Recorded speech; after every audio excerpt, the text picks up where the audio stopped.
الحمدللہ رب العالمین والصلاة والسلام علی سید الانبیاء والمرسلین اما بعد فاعوذ باللہ من الشیطان الرجیم بسم اللہ الرحمن الرحیم۔ الحمدللہ کل کے پروگرام میں ہماری سورہ یوسف کا اختتام ہوا تھا اور ہم آپ کی خدمت میں عرض کر رہے تھے کہ حضرت یوسف علیہ السلام کے واقعے سے بہت ہی بہترین نکات حاصل ہوتے ہیں، اور چونکہ اسی سورہ میں اللہ تبارک و تعالی نے قرآن عظیم کو تمام عالمین کے لیے نصیحت قرار دیا، اور اس کے علاوہ بھی ارشاد فرمایا کہ یہ قصے جو ہیں ان میں عقل والوں کے لیے بڑی نصیحت ہے، عبرت ہے، لہذا ہمیں ہر واقعے کو پڑھنے کے بعد اس پہ غور و تفکر کرنا چاہیے کہ ان سے کون کون سے نکات ایسے ہیں جو حصول نصیحت، حصول عبرت میں معاون ثابت ہو سکتے ہیں۔ تو آپ کو بتایا تھا ایک تو حضرت یوسف علیہ السلام کا اللہ کی طرف سے آنے والی آزمائش پہ صبر و تحمل کرنا، پھر اپنے آپ کو جب زلیخا رضی اللہ تعالی عنہا نے گناہ کے لیے پیش کیا اس وقت اپنے نفسانی خواہشات پر قابو پانا، یہ بھی بہت بڑی بات ہے کہ ایسے وقت میں بہت ہی دشوار ہو جاتا ہے کہ آدمی گناہ سے بچے۔ پھر یعقوب علیہ السلام کا صبر و تحمل کہ کئی برس تک وہ اپنے بیٹے کے غم میں آنسو بہاتے رہے، یہ ایک فطری تقاضا تھا، طبعی تقاضا تھا، شفقت اور محبت کا نتیجہ تھا،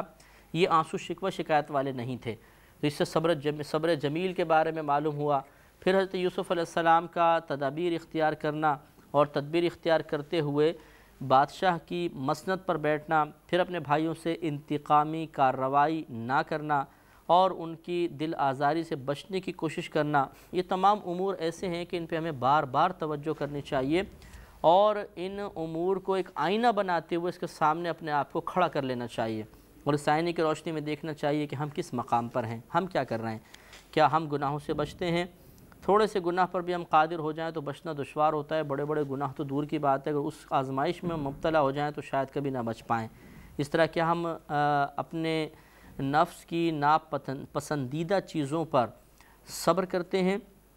کوئی غم پریشانی آتی ہے تو ہم صبر و تحمل کا مظاہرہ کرتے ہیں؟ اگر کوئی ہمارے ساتھ برا سلوک کرتا ہے تو کیا ہم انتقامی کارروائی سے اپنی ہاتھ، زبان وغیرہ کو روکتے ہیں؟ کیا اگر کوئی تائب ہوتا ہے تو ہم اس کی دل آزاری کرتے ہیں یا اس کی حوصلہ افزائی کر کے اس کو حوصلہ فراہم کرتے ہوئے آئندہ گناہ سے بچنے میں معاون ثابت ہوتے ہیں؟ تو یہ تمام چیزیں ہمیں محاسبے کی دعوت دے رہی ہیں اور ہمیں ان سے ضرور عبرت حاصل کرنی چاہیے۔ اب سورہ رعد شروع ہوگی، اس میں تقریباً 43 آیات ہیں اور یہ مدنی صورتوں میں سے ایک ہے، یعنی اس میں کچھ آیتیں تو مکی بھی ہیں، مدنی بھی ہیں، تو یہ مدنی صورت ہے۔ اور مدنی صورتیں آپ کو پتہ ہے کہ وہ ہوتی ہیں جو ہجرت نبوی صلی اللہ علیہ وسلم کے بعد نازل ہوئیں، جو ہجرت سے پہلے نازل ہوئیں ان کو مکی سورہ یا مکی آیات کہا جاتا ہے۔ اور ہم نے آپ کو بتایا تھا کہ اکثر جو مکی آیات کا اسلوب ہے اس میں توحید باری تعالیٰ، عظمت باری تعالیٰ کو بیان کیا جاتا ہے، اور جو مدنی سورہ ہیں ان میں اکثر جو ہیں احکامات بیان ہوتے ہیں۔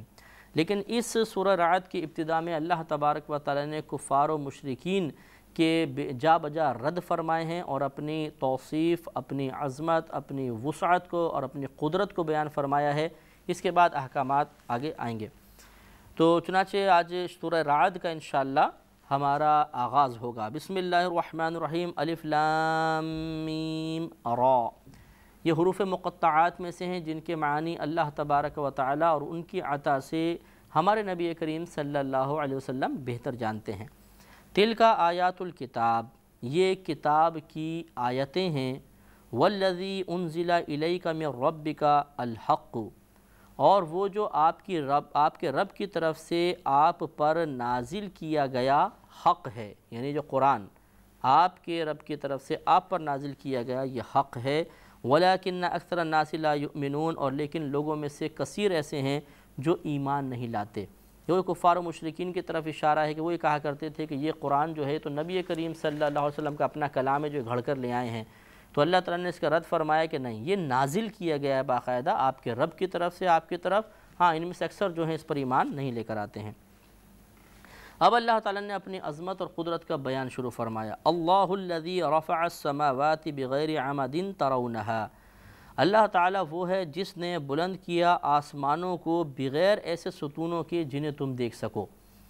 اب اس میں دو اس کی تفسیر ہیں. ایک تو مراد یہ ہے کہ اس میں دیکھو ستون ہے ہی نہیں، ایسا ستون نہیں جو تم دیکھ سکو. بغیر ستون کے اللہ تبارک و تعالیٰ نے اس آسمان کو پیدا کیا اور اس آسمان میں ایک ایسا نظام بنا دیا اللہ نے کہ اس زمین سے کئی لاکھ گنا زیادہ وزنی سیارے تیزی کے ساتھ دوڑ رہے ہیں لیکن نیچے نہیں آتے، اوپری آسمان پہ گردش کرتے چلے جا رہے ہیں. تو یہ اللہ کی قدرت کی عظیم نشانی ہے. اور یا اس سے مراد یہ ہے کہ آسمان کے باقاعدہ ستون تو ہیں لیکن تم ان ستونوں کو نہیں دیکھ سکتے ہو. ایسے اللہ نے وہ ستون بنائے کہ آسمان ان ستونوں پر ٹکا بھی ہوا ہے لیکن تم ان کو دیکھ بھی نہیں سکتے ہو. تو دونوں تفسیر ہو سکتی ہیں.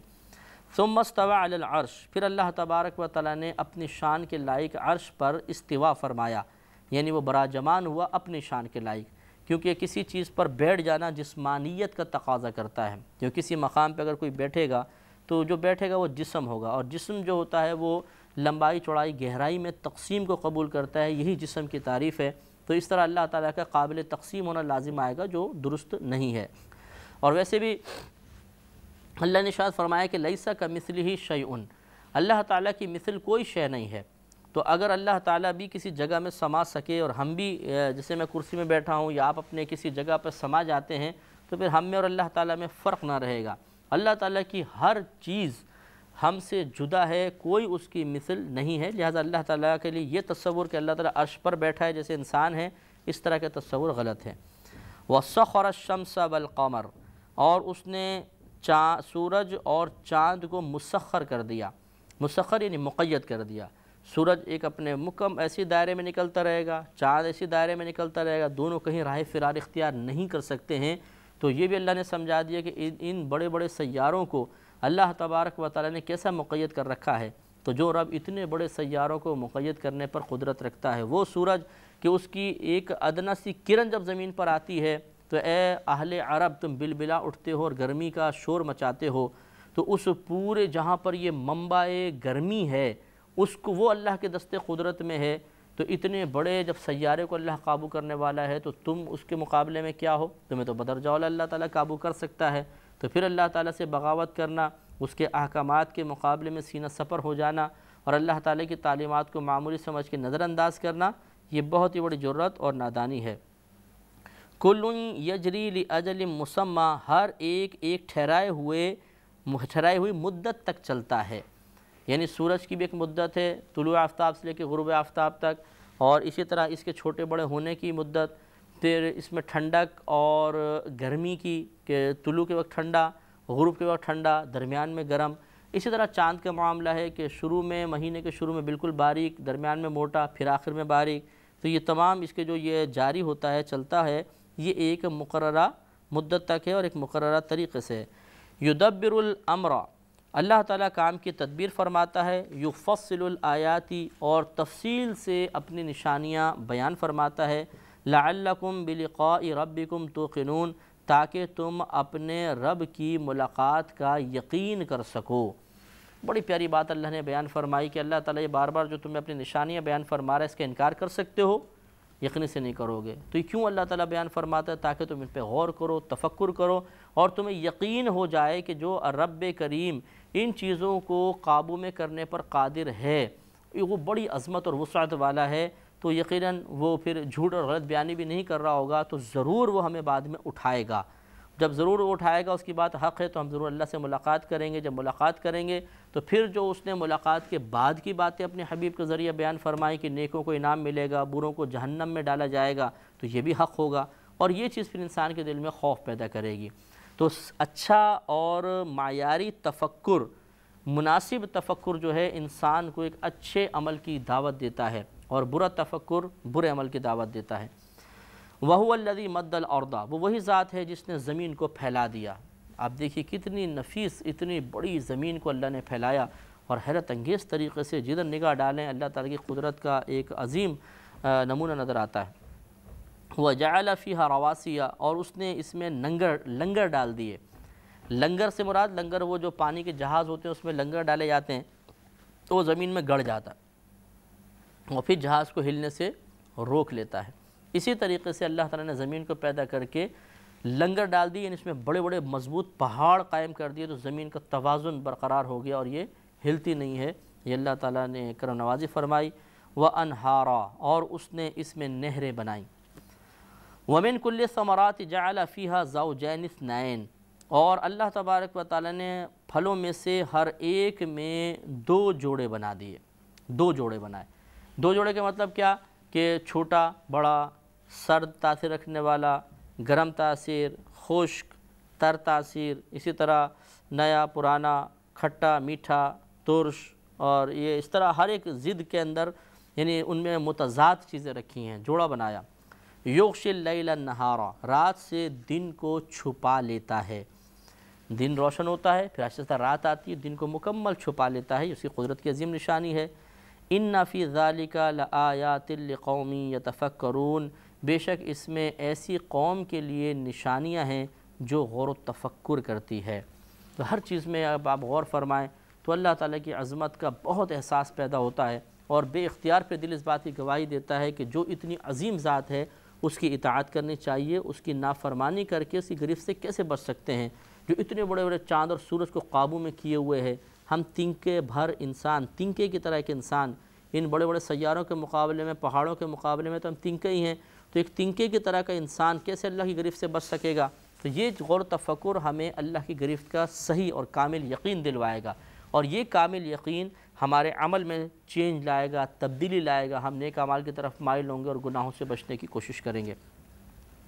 وَفِي الْأَرْضِ قِطَعٌ مُتَجَاوِرَاتٌ، اور زمین کے مختلف قطعے ہیں، مختلف حصے ہیں، اور سب آپس میں پڑوسی ہیں، قریب قریب ہیں۔ زمین کے مختلف قطعے ہیں، دیکھیے ایک زمین آپ دیکھیں گے ریگستانی جیسی زمین ہے، پھر آگے چلیں گے ایک دم سرسبز شروع ہو جائے گی۔ کبھی آپ نے ٹرین میں اگر سفر کیا ہو، ہمارے پاکستان کا میں آپ کو عرض کر رہا ہوں،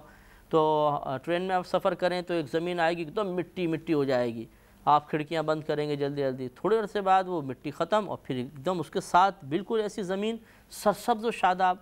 یعنی گویا کہ ایک حد تک پہنچ کے مٹی ختم، پھر اس کے بعد سرسبز و شاداب۔ کہیں آپ دیکھیں گے کہ برف باری ہو رہی ہے، اور اس کے بالکل جہاں برف باری کا اینڈ ہو رہا ہے اس کے ساتھ والے علاقے میں کوئی برف باری نہیں ہو رہی، کہیں بارش ہو رہی ہے کہیں پہ نہیں ہو رہی۔ تو اس طرح اللہ تعالیٰ نے زمین کے مختلف قطعے بنائے، کوئی سرسبز، کوئی خشک، کوئی ریگستانی، کوئی عام مٹی والا، کوئی تر، کوئی خشک، اور ہے بھی قریب قریب۔ اور یہ بھی آپ دیکھیں گے کہ جہاں دریا اور سمندر ملتا ہے، اگرچہ پانی کا تذکرہ نہیں ہے، یہ بھی بڑی عجیب سچویشن ہے، یہ سورہ رحمان کے اندر آئے گا کہ یہ دریا ہے اور یہ سمندر، اس کا پانی پیے تو کڑوا، اس کا پانی پیے تو بالکل میٹھا، اور یہ ساتھ ساتھ ہیں۔ جہاں سمندر ملتے ہیں اور دریا آ کر ملتے ہیں، عجیب و غریب اللہ تعالیٰ کی قدرت کا وہاں پہ اظہار نظر آتا ہے، اور دل بے اختیار اسے تسلیم کرنے پر مجبور ہو جاتا ہے کہ ہاں ایک ذات ایسی کائنات میں ضرور موجود ہے جو اس نظام کو چلا رہی ہے۔ وَجَنَّاتٌ مِّنْ أَعْنَابٍ وَزَرْعٌ وَنَخِيلٌ صِنْوَانٌ وَغَيْرُ صِنْوَانٍ، اور اس زمین میں باغ ہیں، باغات ہیں انگوروں کے،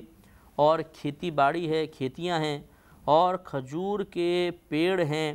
ایک ہی جگہ سے اگے ہوئے اور علیحدہ علیحدہ، یعنی ایک ہی تھال میں، اور اس کے علاوہ علیحدہ علیحدہ بھی ہیں۔ کھجور کے درختوں کو آپ دیکھیں بڑے عجیب و غریب آپ کو نظر آئیں گے۔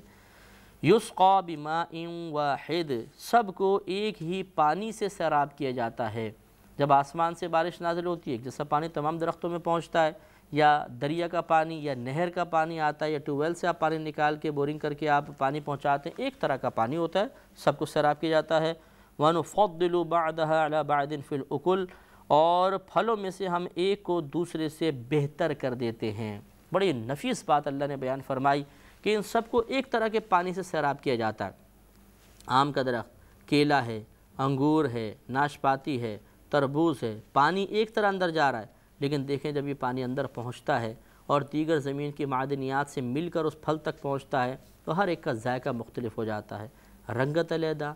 رس علیحدہ، مزہ علیحدہ، ساخت علیحدہ، خوشبوئیں علیحدہ۔ آم کی خوشبو سونگے تو سبحان اللہ، سیب کھائیں تو اس کا اپنا ایک ذائقہ، امرود کھائیں تو اپنا ایک ذائقہ۔ ایک ہی پانی ہر جگہ پہنچتا ہے، لیکن ایسا لگتا ہے کہ درختوں کے اندر ایک آٹومیٹک فیکٹری ہے جو اللہ کے وہ خود بخود کام کرتی ہے اللہ کے حکم سے، اور جو پانی آ رہا ہے اس میں مختلف قسم کی ملاوٹ کرنے کے بعد اوپر پہنچایا جاتا ہے، اور اس سے پھر ایک نیا طریقے کا پھل پیدا ہو جاتا ہے۔ دو درخت قریب قریب ہے، ایک آم کا ہے ایک جامن کا ہے، آم کا اپنا ذائقہ ہوگا، جامن کا اپنا ہوگا، حالانکہ پانی دونوں میں ایک طرح کا پہنچ رہا ہے۔ یہ تفکر والی باتیں واقعی ان پر غور کرنا چاہیے۔ ان فی ذالک لآیات لقوم یعقلون، بے شک اس میں آیات ہیں، نشانیاں ہیں ایسی قوم کے لیے جو عقل رکھتی ہے۔ تو واقعی ان چیزوں پہ غور و تفکر عاقل شخص ہی کرے گا۔ اور یہ جو اللہ نے بیان فرمایا وَنُفَضِّلُ بَعْضَهَا عَلَى بَعْضٍ فِي الْأُكُلِ، اور ان جو پھل ہیں ان میں سے ہم نے بعض کو بعض پر فضیلت دی ہے۔ تو یہ ذائقے اور خوشبو وغیرہ کے اعتبار سے ہوتا ہے، جیسے آم پھلوں کا بادشاہ کہلاتا ہے، جو اس کی خوشبو ہے، اس کا ذائقہ ہے، اچھے نسل کا آم ہو تو آدمی کو دل چاہتا ہے کھائے چلے جائے۔ اسی طرح اپنی پسند بہرحال مختلف ہوتی ہیں، اس اعتبار سے پھلوں کی فضیلت بھی ایک دوسرے پر واضح ہے۔ وَإِن تَعْجَبْ، اور اگر آپ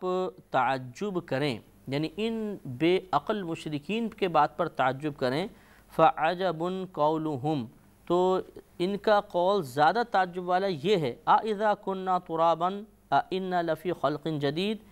تو ان کے اس کہنے پر زیادہ تعجب ہے کہ کیا ہم مٹی ہو کر پھر نئے سرے سے بنائے جائیں گے، یہ زیادہ قابل تعجب ہے۔ اس لیے آپ کو ان کی حرکات پہ تعجب نہیں بلکہ اس قول پہ زیادہ تعجب کیجئے کہ ساری نشانیاں اطراف میں موجود، کائنات کو کس نے بنایا، نظام قدرت کون چلا رہا ہے، اب یہ بیوقوف یہ کہتے ہیں کہ ہم کیا مر کے دوبارہ اٹھائے جائیں گے، مٹی میں مل جائیں گے، پھر دوبارہ اللہ تعالیٰ میں اٹھا لے گا۔ تو یہ ان کی کم عقلی کی دلیل ہے کہ جو رب اولاً پوری کائنات کو پیدا کرنے پر قادر ہے، تمہیں پہلی مرتبہ ایک پانی کی بوند سے بنانے پر قادر ہے، تو دوبارہ اس کا بنانا کیا قابل حیرت ہو سکتا ہے یا ناقابل یقین کیوں ہو سکتا ہے؟ یہ کم عقل لوگوں کی باتیں ہیں، لہذا یہ زیادہ تعجب خیز بات ہے۔ اولئک الذین کفروا بربہم، یہ وہ لوگ ہیں جو جنہوں نے اپنے رب کا انکار کیا، واولئک الاغلال فی اعناقہم، اور یہ وہ لوگ ہیں کہ جن کی گردنوں میں طوق ہوں گے،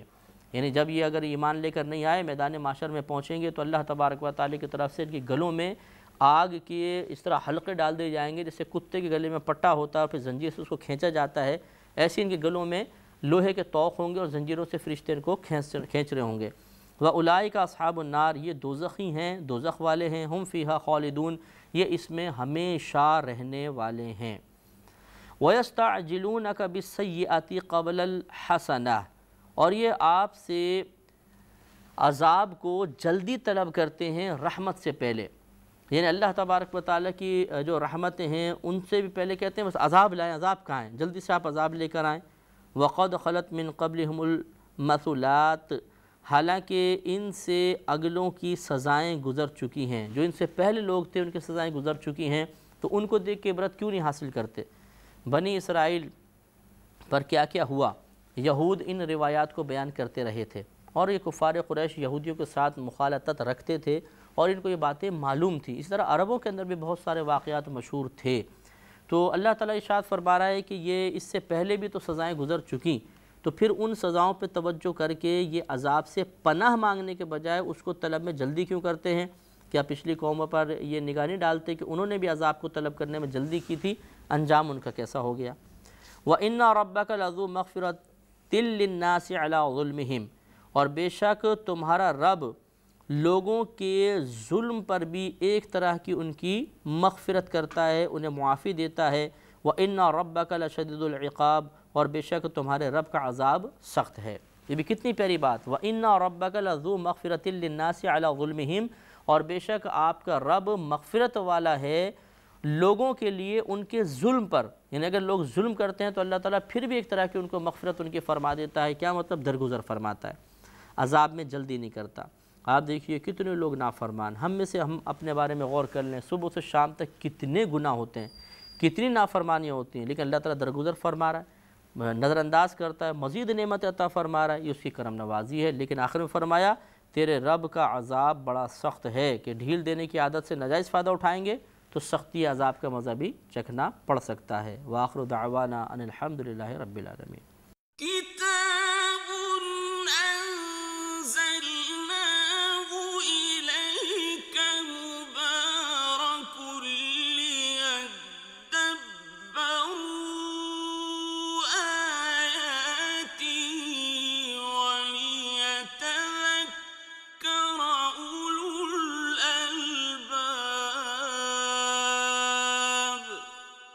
الحمدللہ رب العالمین والصلاة والسلام علی سید الانبیاء والمرسلین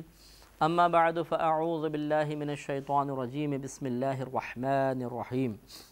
الحمدللہ کل سورہ رعد کا آغاز ہوا تھا اور تقریباً اس کی 6 آیات کی تفسیر مکمل ہوئی تھی، اور ان 6 آیات میں اکثر اللہ تبارک و تعالی نے اپنی عظمت اور اپنی قدرت کا اظہار فرمایا اور اس کے ذریعے کفار کو یہ یقین دلایا اور اسے عقل والوں کے لیے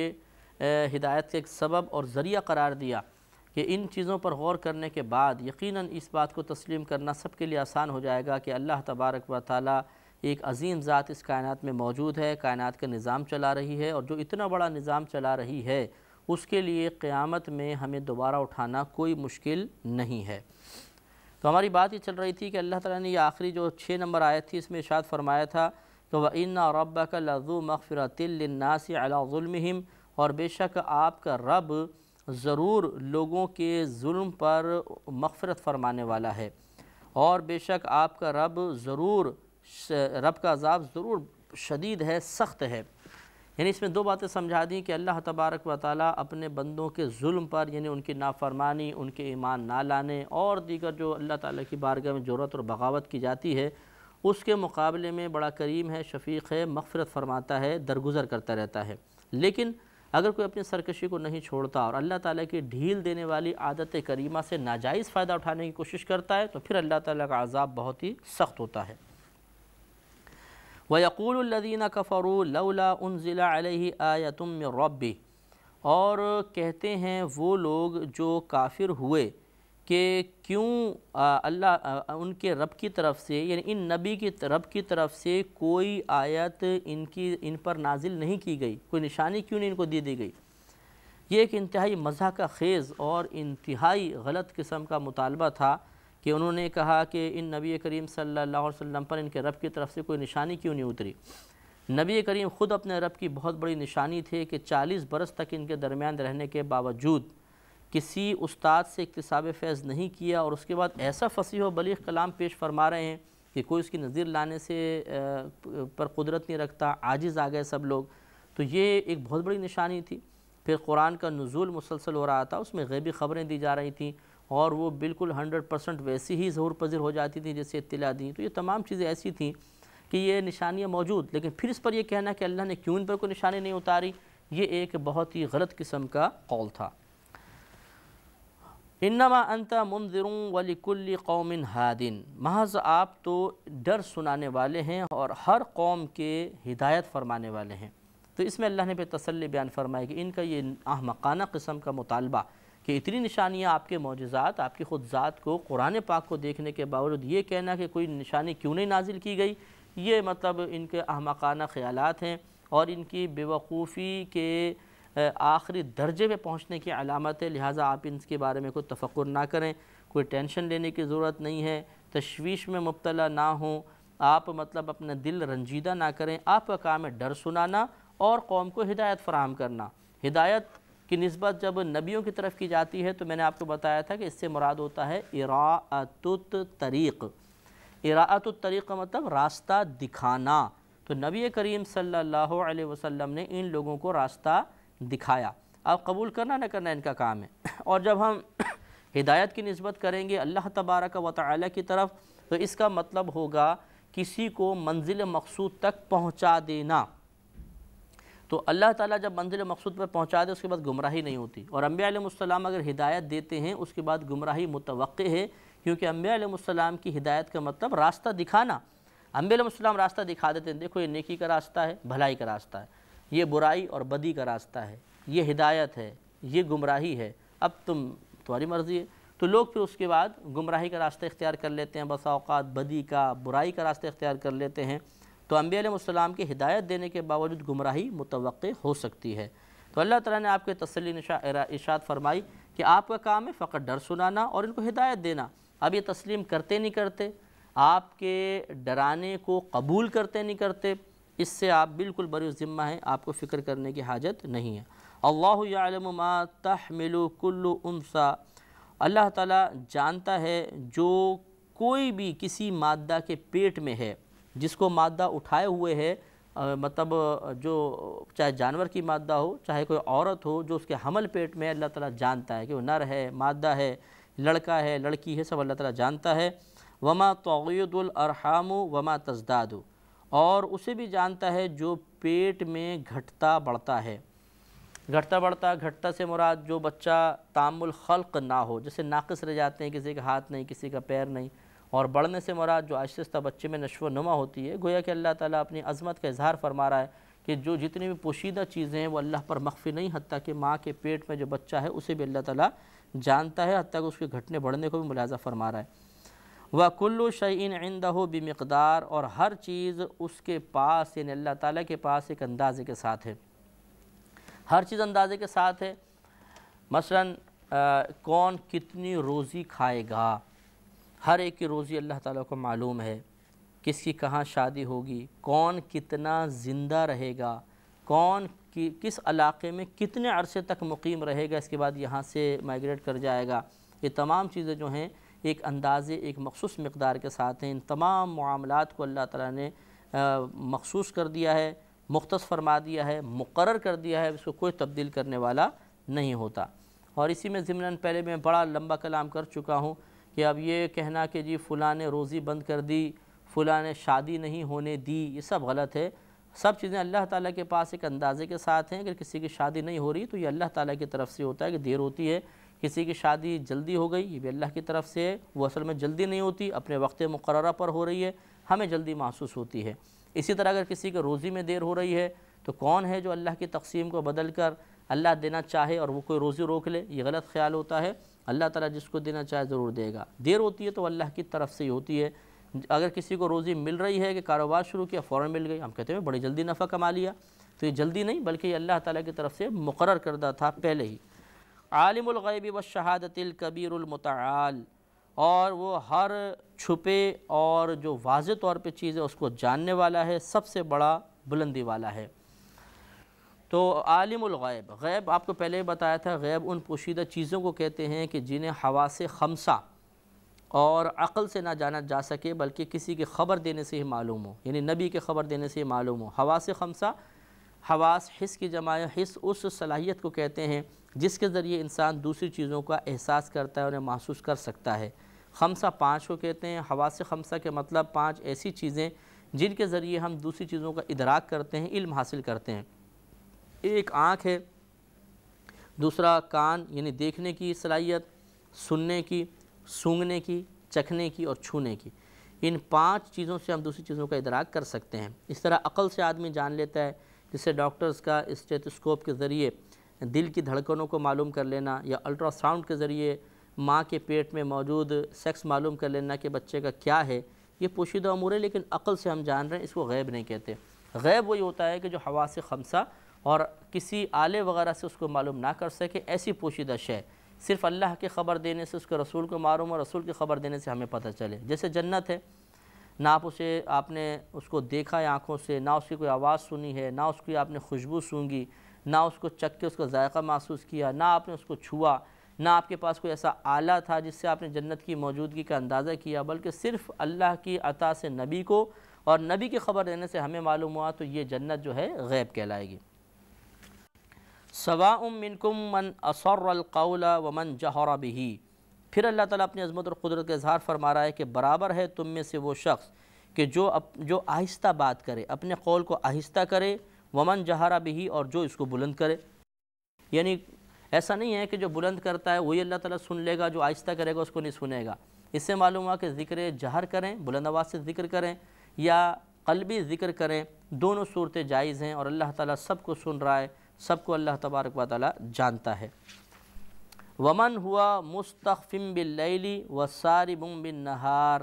اور اللہ تعالیٰ انہیں بھی جانتا ہے جو رات میں چھپا ہوا ہے اور جو دن میں راستہ طے کرتا ہے، انہیں بھی اللہ تعالیٰ جانتا ہے۔ یعنی جو رات کے اندر کہیں مقیم ہو گیا، کہیں اس نے پڑاؤ ڈالا، خیمہ وغیرہ قائم کر لیا، رات کے اندھیرے میں سویا ہوا، اسے بھی اللہ تعالیٰ جانتا ہے۔ اور جو دن میں راستے طے کرتا ہوا جا رہا ہے، اللہ تعالیٰ پر یہ بھی مخفی نہیں ہے۔ لہو معقبات من بین یدیہ ومن خلفہ، اور آدمی کے لیے کچھ ایسے فرشتے ہیں جو ایک دوسرے کے پیچھے آنے والے ہیں، معقبات، ایک دوسرے کے پیچھے آنے والے ہیں، اس آدمی کے آگے اور پیچھے سے۔ مطلب یہ ہے کہ کچھ فرشتے ایسے ہیں جو اللہ تبارک و تعالیٰ بار بار بھیجتا ہے، جیسے نبی کریم صلی اللہ علیہ وسلم نے ارشاد فرمایا کہ صبح سے لے کر عصر تک کچھ فرشتے انسان کے ساتھ ہوتے ہیں، پھر عصر کے بعد یہ بندے کا نام اعمال لے کے اللہ کی بارگاہ میں پہنچتے ہیں، دوسرے آ جاتے ہیں، پھر وہ فجر تک ساتھ رہتے ہیں، پھر یہ لوگ چلے جاتے ہیں تو پھر دوسرے آ جاتے ہیں۔ اس طرح کچھ فرشتے ایسے ہوتے ہیں جو مسلسل آگے پیچھے آتے رہتے ہیں اور اللہ تبارک و تعالیٰ کی بارگاہ میں ہمارے اعمال کو ایک ضابطے کی کارروائی کے لیے پیش کرتے ہیں۔ یہ ضابطہ ہے، ایک قانون بنا دیا اللہ تعالیٰ نے تو ویسا ہو رہا ہے، ورنہ اللہ تعالیٰ سب ہمارا نام اعمال جانتا ہے اور وہ فرشتوں کی اطلاع دینے کا محتاج نہیں ہے۔ پھر آگے ارشاد فرمایا کہ یحفظونہ من امر اللہ، وہ فرشتے اس آدمی کی حفاظت کرتے ہیں اللہ تعالیٰ کے حکم سے۔ یہ بھی ایسے فرشتے ہوتے ہیں کہ جیسے کہ روایات میں آیا کہ ایک فرشتہ ایسا ہے جو انسان کی حفاظت پر ہی مامور ہے، وہ اس کی حفاظت کرتا رہتا ہے، اور کچھ ایسے فرشتے زیادہ بھی ہوتے ہیں، ان کو حفظہ فرشتے کہتے ہیں، جو محافظت کرتے ہیں انسان کی۔ اور ایک روایت میں اس طرح بھی آتا ہے کہ جو گھر سے باہر نکل کر ایک مرتبہ آیت الکرسی پڑھ لے تو اللہ تبارک و تعالیٰ کے حدیث کے مطابق 70,000 فرشتے گھر واپس آنے تک آگے پیچھے دائیں بائیں سے اس کی حفاظت کرتے ہیں۔ لہذا جب بھی آپ گھر سے نکلیں، جو ہمارے دیکھنے والے ہیں، آپ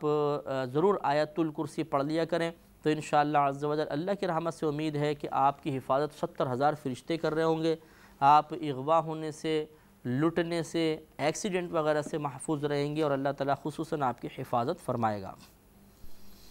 ان اللہ لا یغیر ما بقوم حتی یغیروا ما بانفسہم، بے شک اللہ تعالیٰ کسی قوم سے اپنی نعمت کو تبدیل نہیں فرماتا جب تک کہ وہ خود اپنی حالت کو نہ بدل لیں۔ تو اس کا مطلب یہ بعض لوگ اس کی تفسیر یوں کرتے ہیں کہ دیکھو جب تک آپ خود اپنی ترقی کے لیے کام نہیں کریں گے اللہ تعالیٰ بھی آپ کی حالت نہیں بدلے گا۔ صحیح اس کی تفسیر یہ ہے کہ اللہ تبارک و تعالیٰ کسی قوم سے اسی وقت نعمت چھینتا ہے جب وہ خود اپنی حالت کو بدل دیتے ہیں، یعنی اللہ کی نافرمانی پر اتر آتے ہیں، تو پھر اللہ تعالیٰ ان سے نعمت کو چھین لیتا ہے۔ گویا کہ معاذ اللہ تعالیٰ کا نعمت کا سلب کر لینا، کسی سے نعمت کا زائل کر دینا، یہ اللہ کی طرف سے ظلم نہیں ہوتا، بلکہ ان بندوں کے شامت اعمال کی بنا پر ہوتا ہے کہ اللہ تبارک و تعالیٰ انہیں نعمت دیتا ہے، پھر یہ خود یہ ثابت کر دیتے ہیں کہ ہم اس نعمت کے حاصل کرنے کے اہل نہیں ہیں، ہم اس کی قدر و قیمت کو نہیں جان رہے، تو اللہ تعالیٰ ان سے اس کو سلب فرما لیتا ہے۔ وَإِذَا أَرَادَ اللَّهُ بِقَوْمٍ سُوءًا، اور جب اللہ تعالیٰ کسی قوم کے ساتھ برائی کا ارادہ فرما لے، یعنی ان کی شامت اعمال کی بنا پر انہیں عذاب میں مبتلا کرنے کا ارادہ کر لے، فَلَا مَرَدَّ لَهُ، تو پھر اس کے لیے کوئی لوٹنے کا مقام نہیں، پھر وہ بچ نہیں سکتے ہیں، پھر اللہ تعالیٰ ان پر عذاب نازل فرماتا ہے۔ وَمَا لَهُم مِّن دُونِهِ مِّن وَالٍ، اور اس کے سوا ان کا کوئی حمایتی نہیں ہے، یعنی اگر اللہ تعالیٰ حمایت کرنا چاہے تو بس یہی کر سکتا ہے، اور جب اللہ تعالیٰ کسی کے لیے عذاب کا ارادہ فرما لے تو پھر اس کے لیے کوئی حمایتی نہیں ہوتا۔ لیکن یاد رکھیں کہ آپ یہاں پہ ایک وسوسہ پیدا ہو سکتا ہے کہ بروز قیامت اللہ تبارک و تعالیٰ بہت سے لوگوں کے لیے جہنم کا ارادہ فرما لے گا، عذاب کا ارادہ ہو جائے گا، لیکن نبی کریم صلی اللہ علیہ وسلم کی شفاعت، دیگر انبیاء علیہم السلام، صحابہ کرام، اولیاء عظام، قرآن کی شفاعت، رمضان کی شفاعت، سورہ ملک کی شفاعت پر اللہ تعالیٰ اس کو نجات دے دے گا۔ تو اب یہاں تو اللہ تعالیٰ فرما رہا ہے کہ جب اللہ تعالیٰ کسی کے لیے عذاب کا ارادہ فرما لے تو کوئی اس کو پھیرنے والا نہیں ہے اور اللہ کے علاوہ کوئی حمایتی نہیں ہوگا، جبکہ یہاں اتنے سارے حمایتی ثابت ہو رہے ہیں۔ تو مراد یہ ہے کہ جب اللہ تبارک و تعالیٰ کسی قوم کے ساتھ عذاب کا ارادہ فرمائے اور ساتھ میں یہ بھی ارادہ کر لے کہ کوئی اس کی شفاعت نہیں کرے گا، تو اب وہ بالکل نہیں بچ سکتا۔ اور جہاں اللہ تعالیٰ کا عذاب کا ارادہ ہو لیکن ساتھ ہی یہ ارادہ بھی پوشیدہ طور پر ہو کہ اگر کوئی اس کی شفاعت کرے گا ہمارے اذن سے تو ہم اس کو نجات دیں گے، تو پھر یہ گویا کہ ارادہ الہی کے تحت ہی آ جائے گا۔ اب ایسا نہیں ہے کہ وہ ارادہ ساقط ہو رہا ہے، یہ ارادہ ٹوٹ رہا ہے۔ هُوَ الَّذِي يُرِيكُمُ الْبَرْقَ خَوْفًا وَطَمَعًا،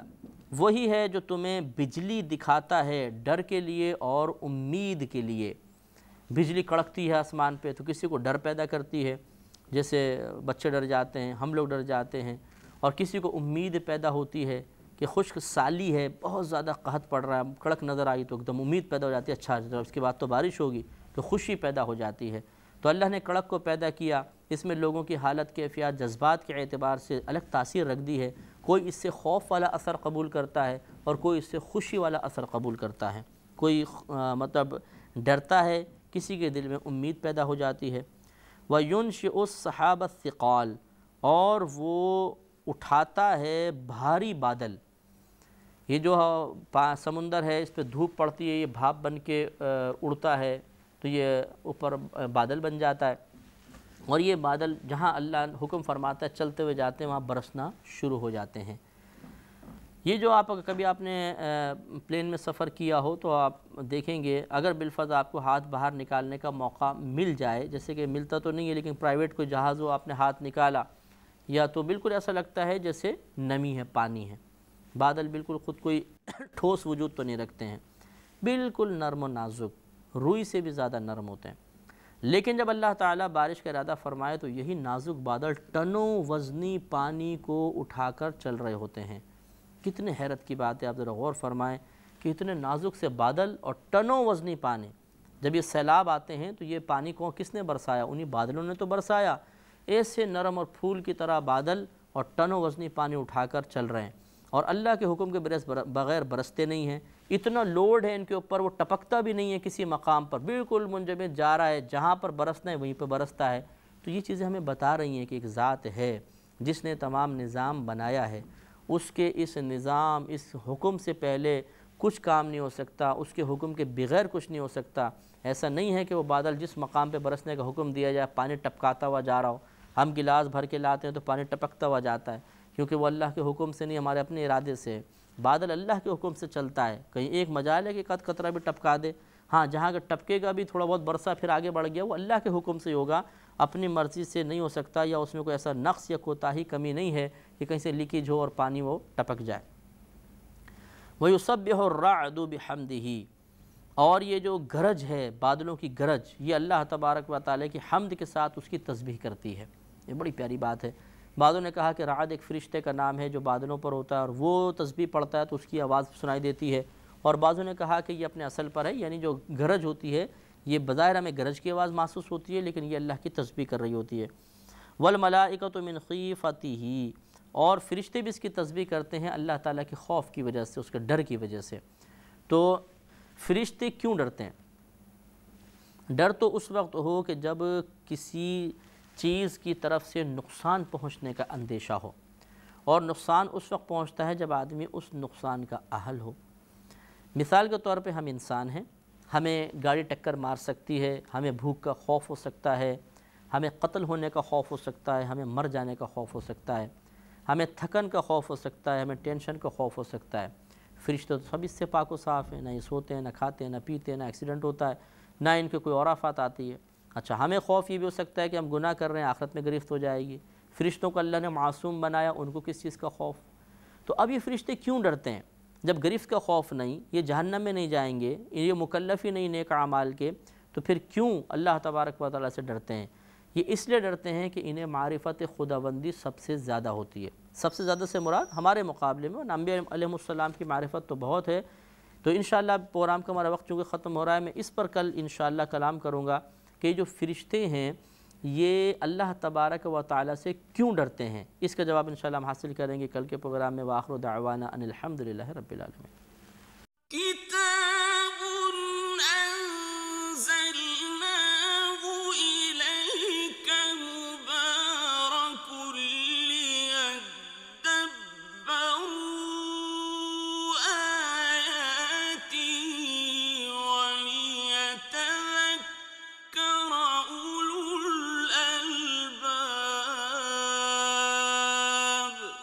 الحمدللہ رب العالمین والصلاة والسلام علی سید الانبیاء والمرسلین، اما بعد فاعوذ باللہ من الشیطان الرجیم، بسم اللہ الرحمن الرحیم۔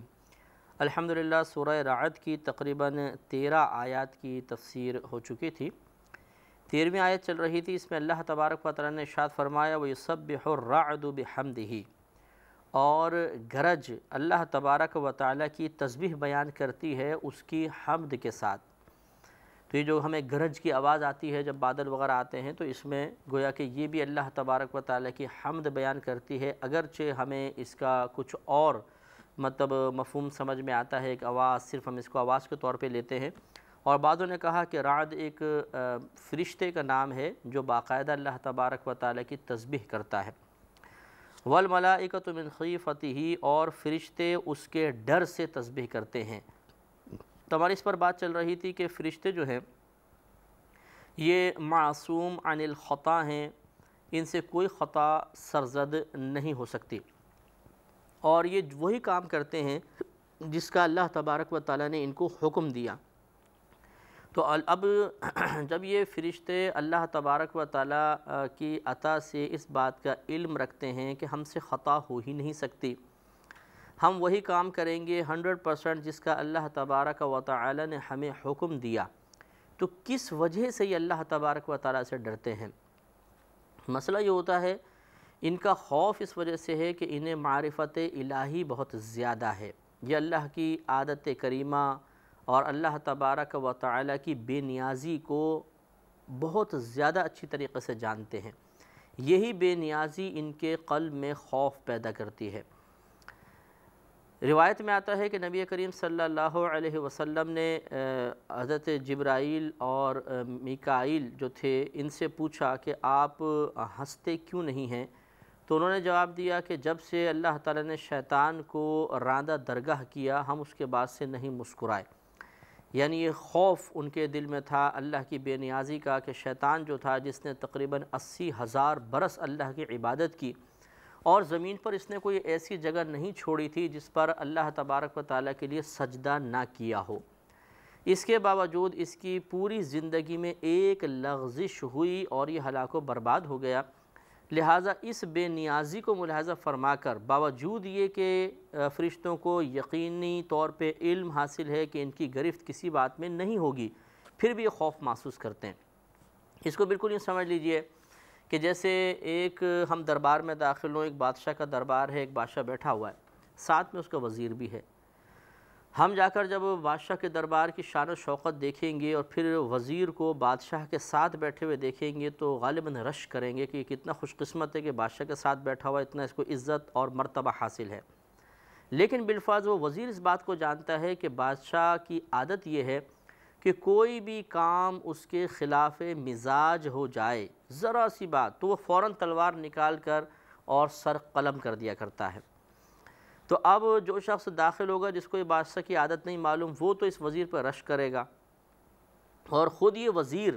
ہر لمحہ اپنے دل میں خوف محسوس کر رہا ہوگا کہ کیا معلوم کبھی کوئی خلاف مزاج بات مجھ سے نکل جائے،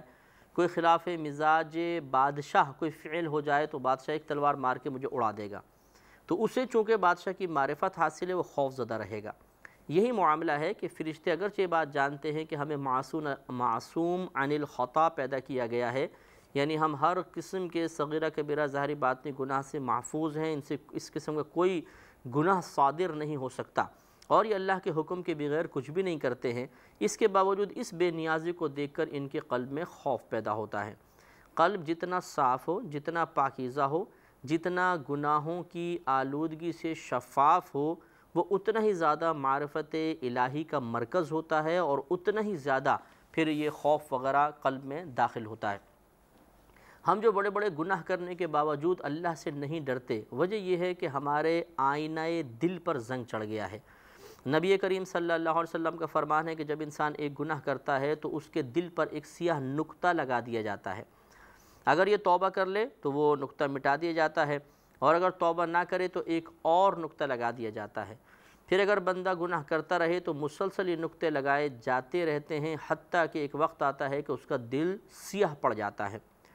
تو وجہ یہ ہے کہ چونکہ کثرت گناہ کی وجہ سے ہمارا دل سیاہ پڑ چکا ہے، اس لیے نہ تو یہ جلدی ہدایت قبول کرتا ہے، نہ کوئی نصیحت ہم پر اثر انداز ہوتی ہے۔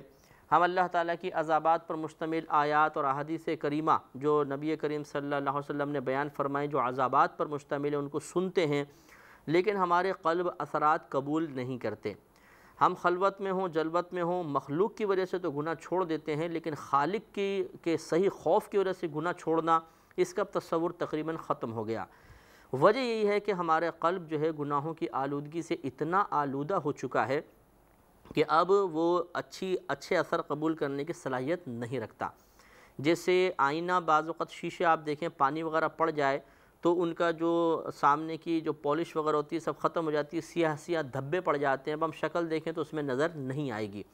اسی طریقے سے جب دل گناہوں کی گندگی کی وجہ سے آلودہ ہو جائے تو پھر معرفت الہی کے لیے اس میں جگہ نہیں رہتی ہے، اور پھر معرفت الہی کی روشنی میں جب ہم اطراف میں دیکھیں تبھی تو نصیحت حاصل ہوگی، عبرت حاصل ہوگی، گرفت کا خوف ہوگا، اللہ کا خوف ہوگا۔ اور جب یہ آئینہ زنگ آلود ہو جاتا ہے، اس آئینے میں کچھ نظر نہیں آتا، معرفت الہی نہیں رہتی ہے، تو پھر کچھ بھی نظر نہیں آتا، پھر نہ آخرت کی گرفت ہوتی نظر آتی ہے، نہ عذاب قبر نظر آتا ہے، نہ بری موت نظر آتی ہے، نہ جہنم کے شعلے نظر آتے ہیں۔ یہی وجہ ہے کہ آپ دنیا میں دیکھیں کہ گناہ کتنی کثرت کے ساتھ ہو رہے ہیں۔ ہر شخص بالکل اس طرح گناہ کر رہا ہے جیسے اس نے کبھی اس کا حساب دینا ہی نہیں ہے، وجہ وہی ہے۔ تو فرشتے چونکہ پاکیزہ قلب ہوتے ہیں اس لیے ان کی معرفت زیادہ ہوتی ہے، اور اس لیے پھر یہ لوگ مطلب یہ نفوس قدسیہ اللہ تعالیٰ سے ہمیشہ ڈرتے رہتے ہیں۔ اور یہی وجہ ہے کہ انبیاء علیہم السلام اور صحابہ کرام، بڑے بڑے اولیاء کرام، یہ بھی اللہ سے ڈرتے رہیں۔ اس کی وجہ بھی یہی ہے کہ ان کے قلوب پاکیزہ تھے، معرفت الہی سے لبریز تھے، اس کی روشنی میں نصیحت جلدی اثر کرتی تھی، خوف الہی ہمیشہ غالب رہا کرتا تھا، آخرت کی گرفت کا احساس ہمیشہ ان کے ساتھ ہوا کرتا تھا۔ تو ہمیں بھی چاہیے کہ اگر ہم یہ چاہتے ہیں کہ ہمارے قلب میں اللہ کا خوف پیدا ہو تو ہمیں بھی کوشش یہ کرنی چاہیے کہ گناہوں سے اجتناب کریں، اور ان آیات اور احادیث پہ کثرت کے ساتھ غور کریں، یا ایسے اصلاحی بیانات سنیں جن سے ہمارے قلب میں خوف پیدا ہو، اور پھر انشاءاللہ تعالی ہمارے اعمال مزید اصلاح کی طرف مائل ہوتے رہیں گے۔ آگے ارشاد فرمایا کہ وَيُرْسِلُ الصَّوَاعِقَ، اور وہ کڑک بھیجتا ہے۔ یہ جو بجلی چمکتی ہے اس سے پہلے کڑک آتی ہے، جیسے بجلی کی کڑک ہوتی ہے وہ، فَيُصِيبُ بِهَا مَن يَشَاءُ، تو اسے ڈالتا ہے جس پر وہ چاہتا ہے۔ تو اس لیے آپ نے دیکھا ہوگا کبھی یہ بجلی بھینسوں وغیرہ پہ گر جاتی ہے وہ جل جاتی ہیں، مکان پہ گرتی ہیں، کھیتیوں پہ گر جاتی ہیں اور وہ تباہ و برباد ہو جاتی ہیں، تو یہ اللہ تبارک و تعالیٰ کے حکم سے گرتی ہیں۔ اور کبھی تو یہ سزا کے طور پہ گرتی ہیں کہ اللہ تعالیٰ کسی کی شامت اعمال کی بنا پہ اس کو سزا دینا چاہتا ہے تو اس پہ گرا دیتا ہے، اور کبھی ایسا ہوتا ہے کہ اللہ تعالیٰ بطور آزمائش گراتا ہے۔ ایک کسان ہے، اس کی فصل بالکل تیار ہے، آسمان سے بجلی گرتی ہے، پوری فصل تباہ ہو جاتی ہے، یہ اس کے لیے لمحہ آزمائش ہے، اور اللہ تبارک و تعالیٰ اس طریقے سے پہلے تو اس کو آسانی اور سہولت عطا فرما کے اس کی فصل کو پورا کرنے میں مدد دیتا ہے، اور پھر اچانک اس کی تمام فصل کو لے جاتا ہے، اور پھر ملاحظہ فرماتا ہے کہ اب یہ اس پر صبر کرتا ہے، یہ اللہ تعالیٰ کی بارگاہ میں شکوہ شکایت کے لیے زبان کو دراز کرتا ہے، یہ اس کے لیے ایک آزمائش ہوتی ہے۔ وَهُمْ يُجَادِلُونَ فِي اللَّهِ، اور وہ یعنی یہ کفار اللہ تبارک و تعالیٰ میں جھگڑتے ہوتے ہیں، یعنی اللہ تعالیٰ جس پر چاہتا ہے اس بجلی کو گراتا ہے، اور وہ اللہ کے بارے میں جھگڑا کر رہے ہوتے ہیں۔ اس کے شان نزول یہ بھی بیان کیا گیا کہ ایک کافر تھا جو نبی کریم، جو بہت بڑا کافر تھا، اس کو صحابہ کرام نے تلقین کی کہ تم ایمان لے آؤ، تو اس نے الٹے سیدھے سوال شروع کر دیے کہ یہ بتاؤ تمہارا رب جو ہے وہ سونے کا ہے، چاندی کا ہے، تانبے کا ہے، پیتل کا ہے؟ تو صحابہ کرام کو یہ بات ناگوار محسوس ہوئی، وہ اٹھ کے اس کے پاس سے آ گئے، اور نبی کریم صلی اللہ علیہ وسلم کو آ کے بتایا کہ اس نے ہدایت قبول کرنے کے بجائے اس طرح کے کراس کویسچن شروع کر دیے تھے۔ نبی کریم صلی اللہ علیہ وسلم نے فرمایا دوبارہ جاؤ اور دوبارہ اس کو تلقین کرو۔ صحابہ کرام پھر گئے، پھر اس کو تلقین کی، پھر اس نے اسی طرح کے الٹے سیدھے سوال کیے، صحابہ کرام واپس آ گئے، تیسری مرتبہ بھی ایسا ہی ہوا۔ جب صحابہ کرام وہاں سے تیسری مرتبہ اٹھے تو آسمان سے ایک بجلی گری اور وہ شخص ہلاک ہو گیا۔ تو یہ اس کی طرف اشارہ اس آیت میں بعض مفسرین نے فرمایا کہ ہے کہ اللہ تعالیٰ جس پر چاہتا ہے اس بجلی کو ڈالتا ہے، اور وہ اللہ کے بارے میں جھگڑا کر رہے ہوتے ہیں۔ وَهُوَ شَدِيدُ الْمِحَالِ، اور اس کی پکڑ سخت ہے، یعنی اللہ تبارک و تعالیٰ جب گرفت فرماتا ہے تو بڑی سخت پکڑ ہوتی ہے، اس کی گرفت سے کوئی نکل نہیں سکتا، اس کا شکنجہ بہت سخت ہے، معاذ اللہ کو ایسا ہاتھ نہیں ہوتا کہ وہ شکنجہ کر لے گا، یعنی اس کی تدابیر ایسی ہوتی ہیں، وہ ایسے اسباب پیدا کر دیتا ہے کہ پھر آدمی کے لیے راہ فرار اختیار کرنا ممکن نہیں رہتا۔ تو خود سوچنا چاہیے کہ جو رب کریم ان ہواؤں کو چلا رہا ہے، اتنی خطرناک ہوائیں کہ اگر تیز رفتاری کے ساتھ آ جائیں تو بڑی بڑی بلڈنگیں اپنی جڑوں سے اکھڑ کے گر جاتی ہیں، یعنی گر جاتی ہیں پوری پوری بلڈنگیں، درخت جڑ سے اکھڑ جاتے ہیں۔ جب سمندری طوفان آتا ہے، جیسے آپ نے سونامی وغیرہ میں دیکھا، تو پھر چیزیں تباہ و برباد ہو جاتی ہیں۔ جو اتنی زبردست تیز ہواؤں کو قابو میں کیے ہوئے ہے، اسی نے ان کو پیدا فرمایا، وہ ان کو چلاتا ہے۔ اس طرح سمندر میں اگر آپ کبھی چلے جائیں، خصوصاً جب آپ ایئر میں سفر کر رہے ہوں، ایروپلین میں ہوں، اس وقت اگر آپ نیچے جھانکیں اور تمام طرف سمندر ہو، تو پھر اللہ تبارک و تعالیٰ کی قدرت و عظمت پر بہت زیادہ مطلب یقین حاصل ہوتا ہے اور دل میں مزید قدرت و عظمت کا احساس بڑھتا ہے کہ اتنے وسیع سمندر کو اس رب نے پیدا فرمایا، اس میں اربوں خربوں مخلوق موجود ہے، ان سب کو اس نے ہی کنٹرول کیا ہوا ہے، تو پھر اندازہ ہوتا ہے کہ واقعی جو اتنی پوری کائنات کے نظام کو اپنے کنٹرول میں لیے ہوئے ہے، اس کی گرفت سے بھاگنا کیسے ممکن ہو سکتا ہے۔ تو بعض اوقات مطلب ہم یہ سمجھتے ہیں کہ شاید ہم راہ فرار اختیار کر لیں گے، ہم سے مراد ہو سکتا ہے کوئی مسلمان بھی سمجھتا ہو، ورنہ کافر یہ سمجھتا ہے کہ شاید میں اللہ کی گرفت میں کبھی بھی نہیں آؤں گا، لیکن ایسا نہیں ہے۔ جب وہ پوری کائنات کے نظام کو چلا رہا ہے، اس کو قابو میں کیے ہوئے ہے، بڑے بڑے سرکش جانور، سرکش ہوائیں وغیرہ یہ سب اس کے قابو میں ہیں، تو پھر ہم پر قابو پانا اس کے لیے کیا مشکل ہوگا۔ تو آگے ارشاد فرمایا کہ لہو دعوت الحق، اسی کا پکارنا سچا ہے، یعنی اللہ تبارک و تعالیٰ کو ہی پکارا جائے، اللہ تبارک و تعالیٰ سے ہی امداد طلب کی جائے، اللہ تبارک و تعالیٰ کی ہی عبادت کی جائے، یہی حق ہے۔ والذین یدعون من دونہ، اور وہ لوگ جو اللہ تبارک و تعالیٰ کے علاوہ کسی اور کو پکارتے ہیں، لا یستجیبون لہم بشیء، وہ ان کی کچھ بھی نہیں سنتے، وہ انہیں کچھ بھی جواب نہیں دے سکتے، الا کباسط کفیہ الی الماء، مگر اس شخص کی مثل جو پانی کے سامنے اپنی ہتھیلیاں یوں پھیلائے بیٹھا ہو، لیبلغ فاہ، تاکہ وہ پانی اس کے منہ تک پہنچ جائے،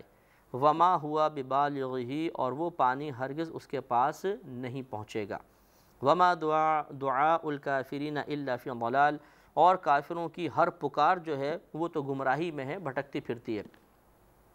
تو مطلب یہ ہے کہ صرف اللہ تبارک و تعالیٰ کو معبود حقیقی سمجھ کر پکارنا، اور اللہ تبارک و تعالیٰ کو فاعل حقیقی سمجھ کر اور مستعین حقیقی سمجھ کر، مدد کرنے والا حقیقی طور پہ سمجھ کر اس سے مدد طلب کرنا، یہ اللہ کے ساتھ خاص ہے۔ باقی جو کفار کا طریقہ تھا کہ وہ اپنے بتوں کو پکارتے تھے، تو اللہ تعالیٰ نے اس کو باطل قرار دیا کہ وہ تو جواب بھی نہیں دے سکتے، تو ان کو پکارنے کا فائدہ کیا ہے۔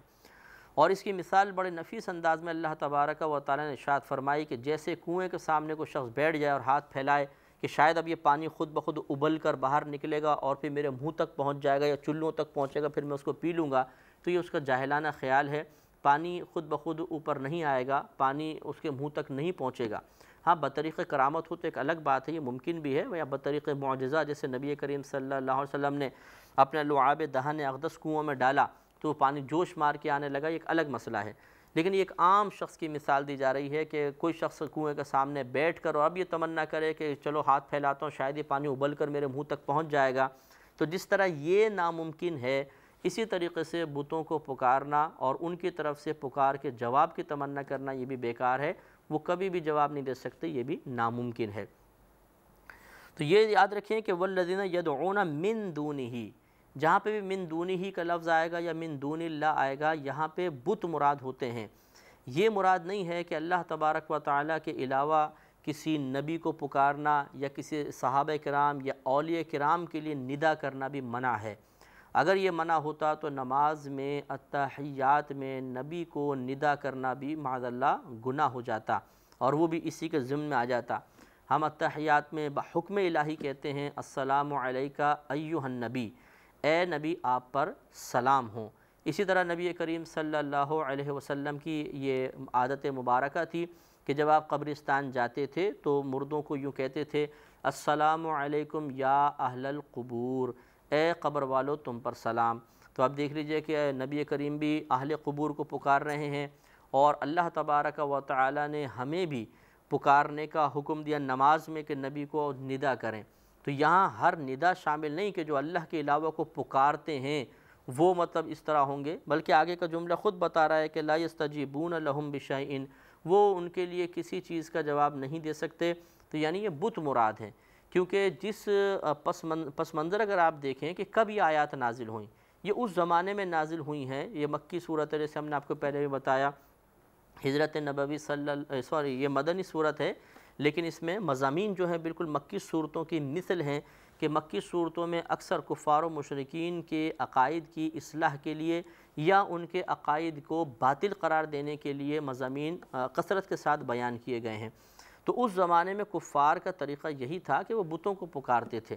تو جیسے مطلب نبی کو کسی کو پکارنا، یا جیسے نبی کریم صلی اللہ علیہ وسلم نے قبرستان میں جا کے دعا پڑھی، اس قسم کے جو افعال و اعمال تھے وہ اس زمانے میں رائج نہیں تھے کہ ان کے اوپر ان آیات کا اطلاق کیا جائے یا ان آیات کے بارے میں کہا جائے کہ یہ ان کے بارے میں، ایسا نہیں ہے۔ اگر کوئی شخص یہ عقیدہ رکھتا ہے کہ میں نبی کریم صلی اللہ علیہ وسلم کو یہاں سے پکار رہا ہوں، وہ مدینہ منورہ میں اپنی قبر انور میں ہیں اور اللہ تبارک و تعالی میری آواز کو وہاں تک پہنچا دے گا، تو یہ ایک مومن کی شان ہے کہ وہ ایسا عقیدہ رکھے کہ اللہ تبارک و، یہ بالکل صحیح عقیدہ ہے کہ اللہ تعالی بڑا عظمت والا